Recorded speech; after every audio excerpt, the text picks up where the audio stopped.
Avionics LD on mission. Avionics LD on mission. LD Sequence 51, AFTS enabled. Sequence 51, AFTS enabled. Proceeding with sequence 51. Proceeding with sequence 51.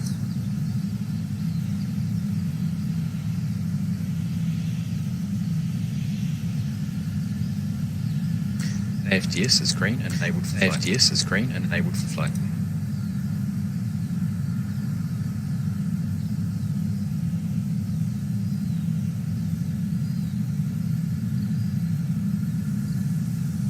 The 18-meter tall Electron is made of two stages to get for precise deployment, and a third stage for precise deployment of the Electron's 9 Rutherford engines. Electron's 9 Rutherford engines do the heavy lifting to space. Do the heavy lifting to separates to carry on the mission. The second stage separates to carry on the mission. The second stage is powered by a single electrically pumped Rutherford. Before Electron's kick stage takes over, and carries out the final leg of the journey, and carries out the final leg of the journey. Technician whose team assembled the rocket and the recovery hardware. He joins us now from Rocket Lab's main production facility. Dom, what can you tell us about the differences on the first stage for today's mission? Hey Max, that's right. The first stage on Electron is a little different on this mission, but it's not just a paint job that's new. I'm standing on the factory floor here at one of our production complexes, and behind me there are about 7 Electron rockets, all lined up for missions later this year and early next year. Right here is where the first stage for today's mission was fitted with recovery systems that will hopefully enable us to bring the stage back under a parachute today. Now, approximately 2.5 minutes after liftoff, at an altitude of around 80 kilometers, Electron's first and second stages will separate. Electron's second stage will continue to orbit, where the kick stage will separate and deploy the satellites. So up until now, we're following a standard mission profile.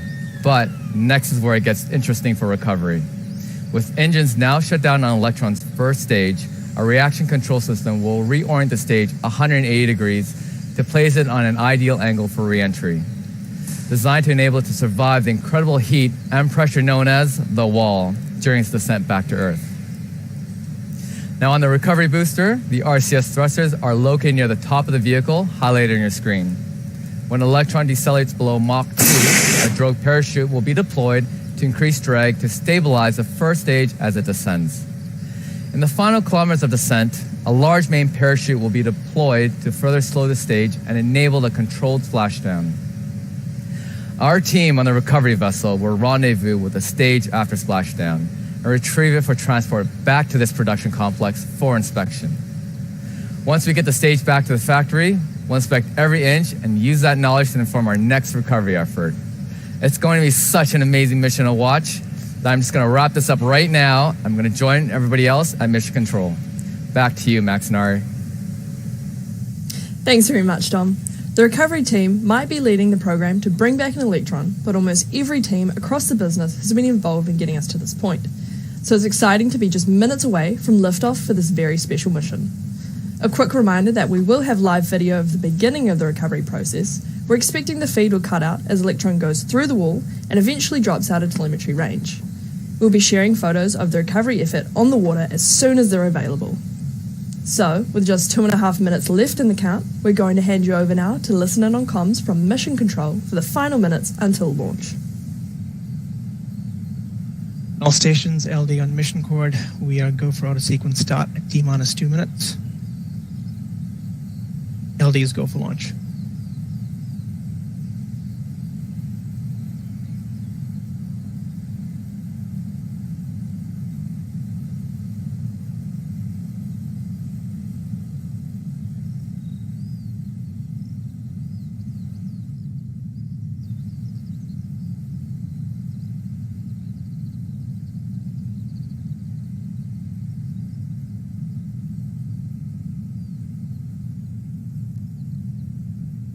AV bits are on internal power.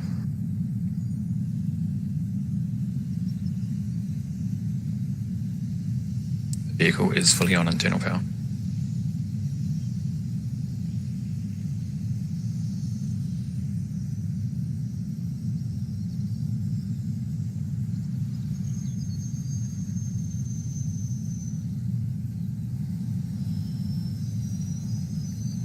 Launch load is complete. System is in recirculation.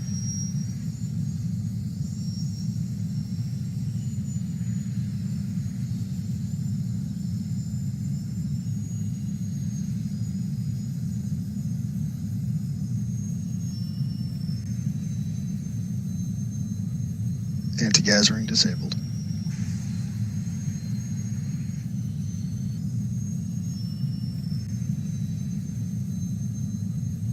Anti-gas ring disabled.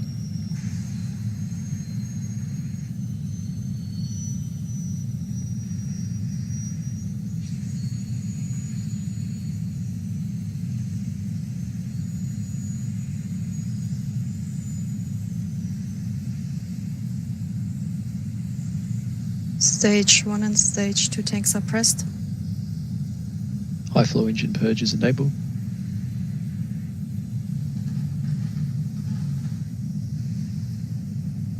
Deluge is activated. High flow engine purge is enabled.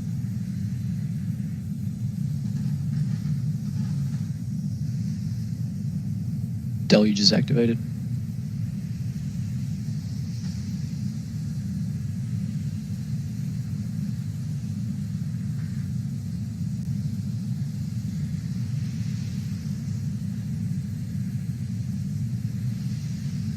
T-minus 20 seconds and counting.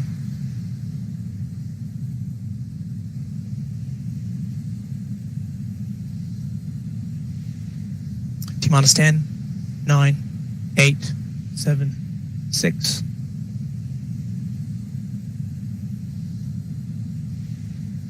T-minus 10, 9, 8, 7, 6, 5, 4, 3.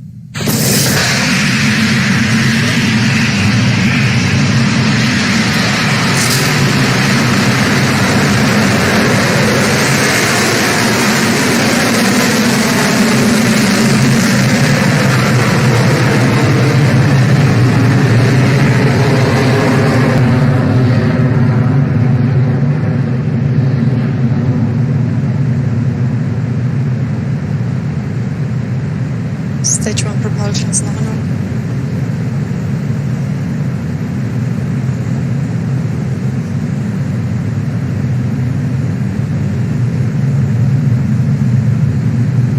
Entering Stage 1 burnout detected mode. And we have liftoff of Electron from Rocket Lab Launch Complex 1. We're just 50 seconds. The mission is continuing nominally. So Electron will approach max Q along its trajectory, otherwise known as maximum aerodynamic pressure.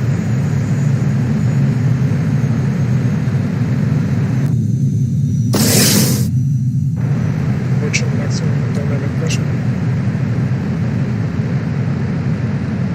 Past maximum dynamic pressure.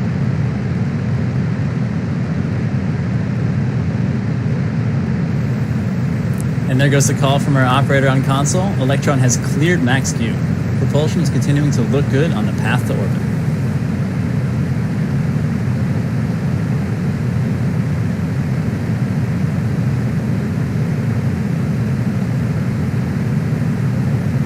Stage 1 guidance is nominal.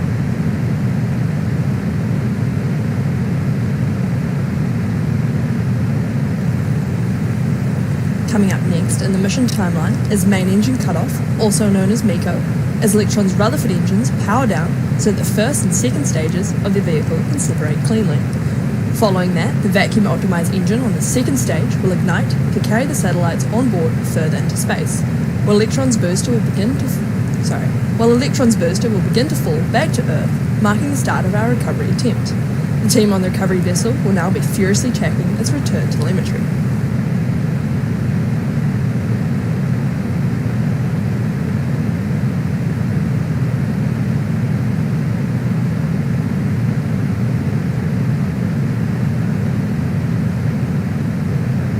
MECO confirmed. Staging. Stage 2 ignition. Recovery telemetry nominal. Flight analyst, recovery LDM mission coord, execute sequence 53, stage 1 recovery operations. Computing landing zone. MECO is confirmed, and so too is the startup of the second stage Rutherford engine. With the separation of stage 1 and 2 complete, we'll try and stick with both views as long as we have them. The trajectories are looking good so far while we're awaiting fairing separation.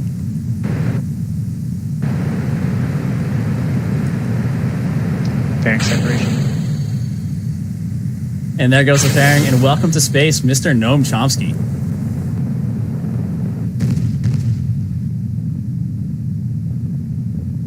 Stage 2 propulsion is nominal.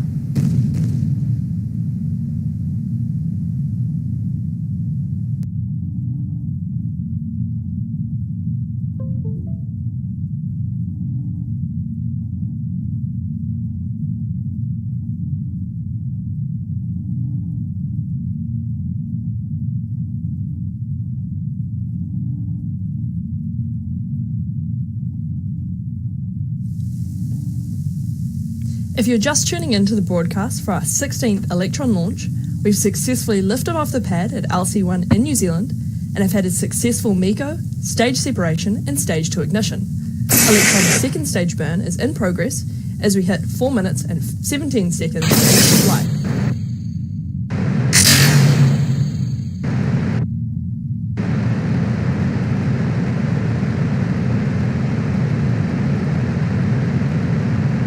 HV discharge.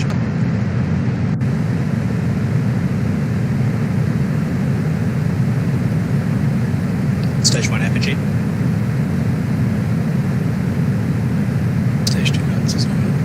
Altitude is 170 kilometers and speed is 1 A couple of months ago, some of you may remember we conducted the maiden flight of our Photon satellite, which we called First Light, during our 14th launch.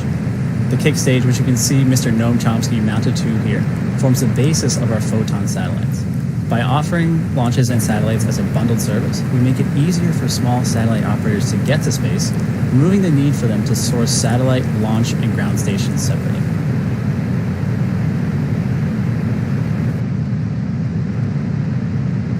Throttling down. Stage 2 guidance still nominal. 200 seconds remaining.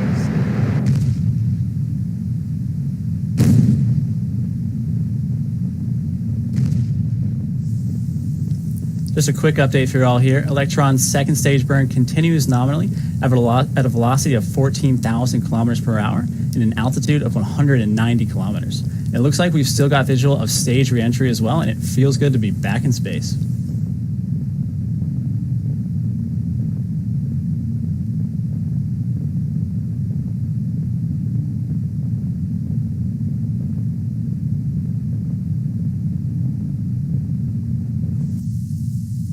We're now T plus 6 minutes and 8 seconds into flight, and both our second stage burn and first stage booster re-entry are looking stable. Next up will be battery hot swap to continue supplying power to the second stage engine and systems. Let's listen in for that call. AFT is saved.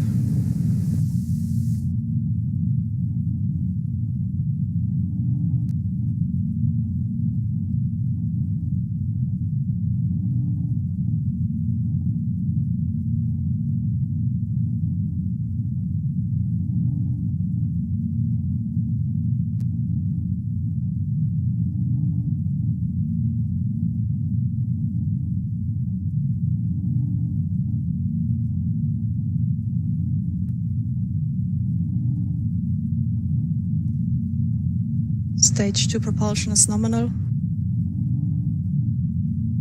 Stage 1 re-entry.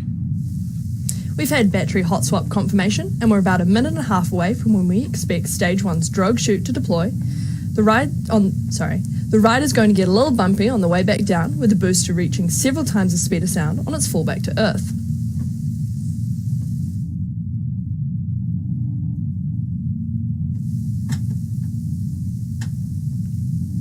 A reminder that we'll stick with the video feed as long as we can, but we do expect to lose it soon.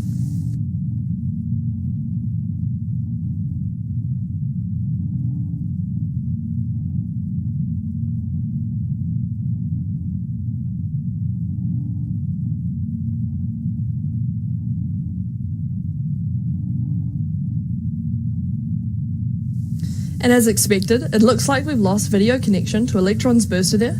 We should expect the first stage's main parachute to deploy at about 8 minutes and 44 seconds into the mission.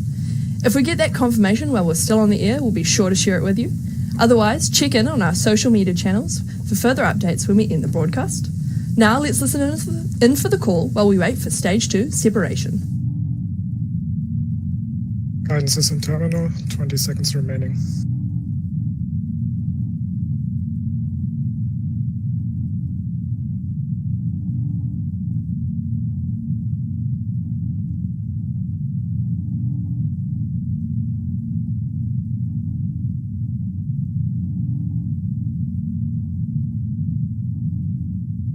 Seeker confirmed. Nominal transfer orbit.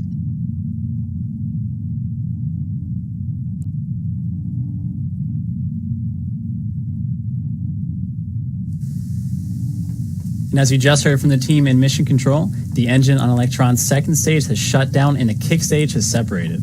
So Noam Chomsky finally gets his day in space. In approximately 45 minutes or so, the payloads will be deployed to their precise locations using our innovative kick stage. So here's a quick rundown of how this additional stage works.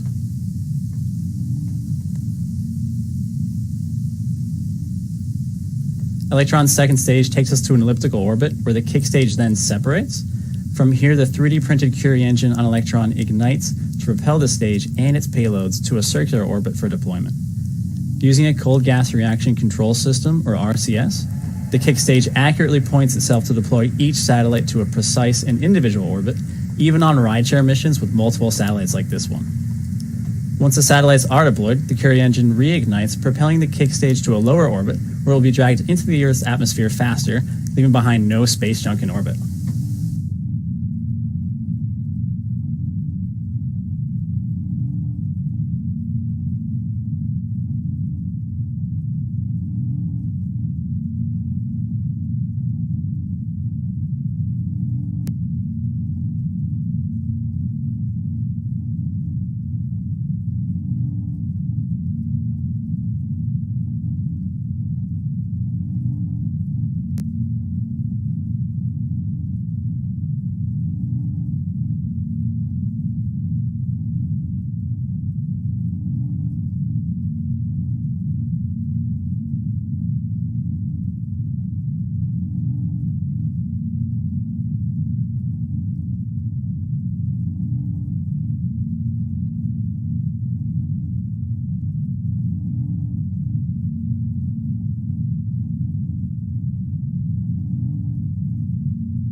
We've just had confirmation of successful drogue shoot and main shoot deploy. We can't wait to share we can't wait to share these photos of recovery in the coming days.